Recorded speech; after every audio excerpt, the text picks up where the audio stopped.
Okay, guys, and thank you for coming back. This is episode 3 of my Hallowvlogs and my 31 days to Halloween.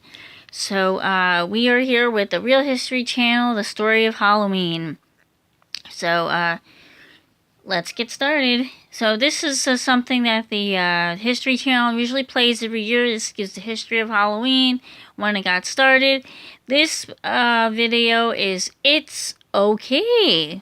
And this was put up actually last year, November 5th. So, yeah, let's see a clip of this. I thought this was very interesting. How can you describe Halloween without sounding insane? Masked children come to our doors and threaten us. In return, we give them candy. But why? Why do we carve faces into fruit, then light candles inside them? And why do we adorn our homes with coffins and tombstones? The truth is, we take great pleasure in scaring ourselves to death. Halloween is about being someone else. It's about getting outside your own skin. And I think we tolerate it because we know it's one night.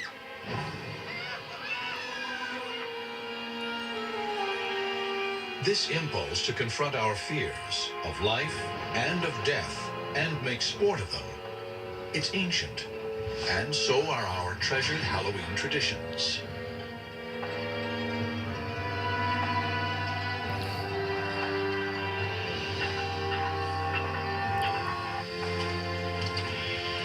When did Halloween begin? And its ancient origins go back to the old Celtic calendar. And the old Celtic tribes divided the year between a light half and a dark half. And Samhain, their ancient holiday, was the precursor to our Halloween. It was the beginning of the dark half. Thousands of years ago, the Celts, one of Europe's early tribes, celebrated their Samhain harvest festival with bonfires on the night of October 31st to welcome their new year. For ancient peoples, harvest was a matter of life and death. If crops failed, people starved. Death was always close. It's a bit of a warning. It's going to get cold and dark. Gather together, come home. And don't send anybody out alone in the dark. But the Celts believed there was even more to Samhain. What marked Samhain and this transition from light to dark was that time and space became permeable, flexible. And so that spirits, not only of the dead, but of the past or of other realities, could sort of wander into our reality, and humans could wander out and get lost in the other world as well. The veil between life and death was at its thinnest, and the living and the dead could commingle. And that's at the root of all the Halloween celebrations. Stories persist of people on Samhain night getting trapped in the other world, and of the dead appearing among the living. But the truth is, we know precious little about Samhain. We can only guess that their bonfires likely drew one familiar Halloween icon. A thing familiar, yet frightening to many. The bat. Before there was electricity, the only way you would have seen a bat would have been by the firelight. And in fact, you probably would have seen it around the fire because bats eat insects, and insects are attracted to the light. Bats come out at night, and nighttime was scary time. So if bats are the best and baddest part of your Halloween, you might just credit ancient people like the Celts. And they weren't the only ancient culture with creepy traditions. Others also looked to their dead. Many, many cultures sort of set aside a day or a couple of days to ritually celebrate and recognize the dead. An interesting thing is that you find a lot of them about the same time period, especially in agricultural societies. Because if you think about it, spring things come up out of the ground, they're very green. You harvest in the middle of the summer, and towards the fall, and when it gets towards winter, things die.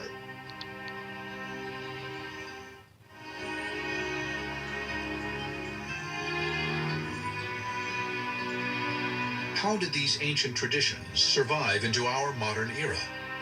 In Western culture, they were preserved by, of all people, Christians.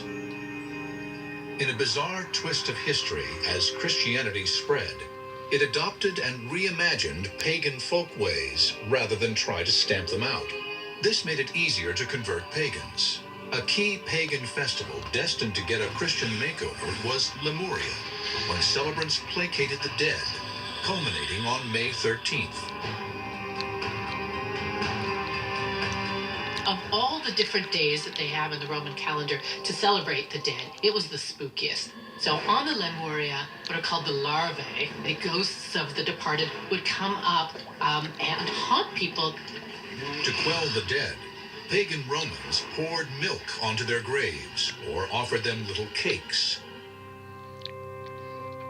But the church co-opted Lemuria in 609 AD, turning May 13th into All Saints' Day, a day to honor the most holy of dead Christians. Setting aside this day was an attempt to Christianize this very pagan festival, and yet at the same time what it did was it kept a lot of the same themes going. The Christianized version of Lemuria was such a success that church leaders made a decision that eventually gave rise to Halloween. They moved All Saints, or Hallows Day, to November 1st to drain the life out of pagan Samhain. Because Samhain fell on the night of October 31st, before All Hallows Day on November 1st, people started calling Samhain All Hallows Evening, the evening before All Hallows Day. This shortened into All Hallows Even, and finally into Halloween. And then, to be safe, the church went one step further, adding a holiday to honor not just saints, but everyday Christians. November 2nd became All Souls Day, a church-sanctioned holiday to honor the departed.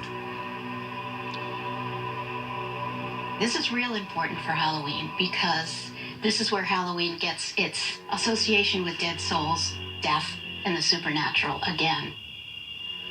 So thank the church for inspiring the creepy essentials of Halloween. But wait, there's more. The church also helped establish the tradition of trick-or-treating, sort of. It all started during the Middle Ages on All Souls Day, when priests told Christians to pray for souls trapped between heaven and hell in a netherworld they called purgatory. Purgatory is not a pleasant place.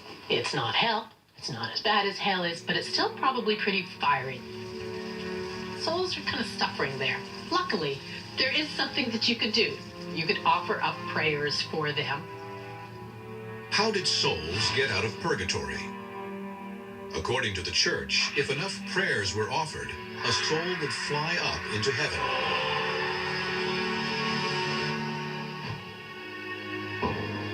This led to a medieval custom that bears more than a striking resemblance to our modern trick-or-treat. Children would go souling, begging for soul cakes, spiced cakes filled with raisins. In return for these treats, the beggars would offer up prayers for souls trapped in purgatory.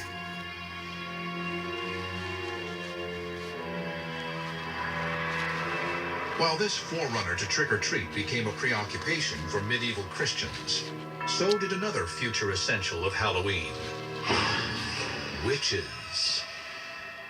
It made perfect sense for people in medieval times to believe that there were demons and witches. And if there were demons and witches and they were responsible for bad things in the world, it made sense that you hunt them down and you kill them. That was their worldview. A witch panic in the 16th century helped establish the look of the character that, for many, epitomizes Halloween. Almost always women, witches were seen as in league with Satan. They were probably the healers who had cures and folklore and passed down orally through generations. And at some point, that becomes very suspicious for whatever reason to the religious people around them. And a lot of the symbols that were associated with these women, who probably often lived alone, may have been somewhat eccentric, of course, end up becoming associated with witches. Over time, as more and more women were accused of witchcraft, Their practical kitchen tools acquired sinister dimensions and became model Halloween icons. Even something as mundane as a broom became an instrument of evil, as well as handy transportation. Another accessory in every witch's lair was perfect for brewing devilish potions: the cauldron. Cauldrons become very popular. Again, it was something that every household had in medieval ages. It was your basic cooking implement. The pointed witch's hat was a variation on a medieval countrywoman's hat. And of course, the mysterious lurking killer with the glowing eyes, the cat. It's not surprising that cats are associated with witches and Halloween. Cats can be a little enigmatic. You don't really know what's going on in their head. Also, they used to hang out near the hearth and by the brooms, so they became associated with witchcraft and with Halloween. Black cats and witches, graveyards and ghosts. The spooky elements of America's great Gothic holiday were taking shape. These ghoulish icons would soon make their way to the New World, where they'd help create the extravaganza we know today.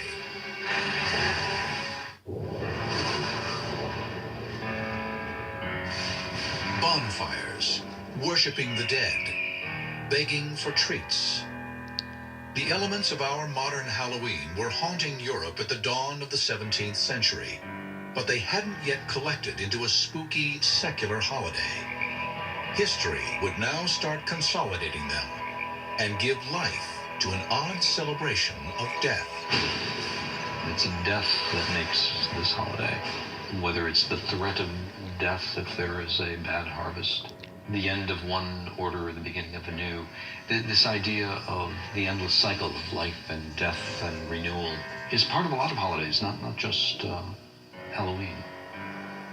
This period saw the continued influence of one of Halloween's most colorful icons, the mask. It often appeared in tandem with another Halloween tradition, destructiveness. Rowdy beggars at All Hallows Eve also guzzled their share of alcohol, and demands for food and drink became more threatening. Masks helped hide their identities. In Britain, they got into some very particular forms that involved dressing in costumes and going house to house to present these little plays. And at the end of the performance, they would be rewarded with food and sometimes money. Was this trick or treat? Not quite, but the resemblance was there. In 17th century England, many of these customs survived only in rural areas.